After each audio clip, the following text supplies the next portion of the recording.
Hi everyone, I'm Kalem from Redfoot Leveling, and today I'm going to talk about how to use and what each function is on our EQ Smart Level keypad. So as you can see, the system is off, so there's no lights on. We will turn the power on, and now we can see there are no lights on except the power light. This means that the pressure switch has detected pressure within the jacks. If there was no pressure detected with the jacks, you would see the lights on. Now, when the lights are on like this, you cannot use the auto level function. It'll give you a deny tone. So you will first have to all retract.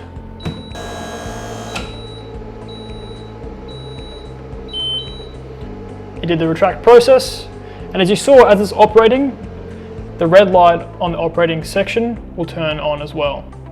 Now you can see all the lights are out, meaning that it's retracted. We can now press auto level. Now on the left side of the keypad, underneath the operating light, you will see a low voltage light. The low voltage light will only ever come on if the keypad detects voltage lower than 10.5 volts. Essentially saying, too low to operate, please check the batteries.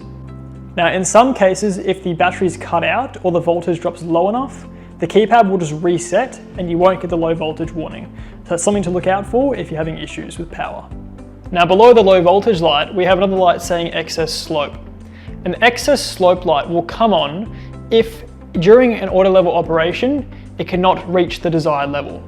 So if, for example, you are on a slope where the nose is pointing down the hill and the front jacks cannot lift high enough to make the van level, those jacks will stroke out. The system will time out before it's able to reach this level position, and it will say excess slope.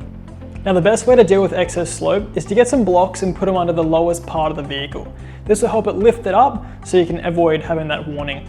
If you're still getting the excess slope warning when you're on flat concrete, then you might want to go in and check the heights from the bottom of the foot to the ground in the retract position. In our manuals, there's a recommended install height for each cylinder, and you're going to make sure they're within those specs. If you're not sure, please give us a call. And now the last thing to do would be to go online and check our videos on how to set the null and how to set the orientation. Now below the excess slope light, we have two more lights.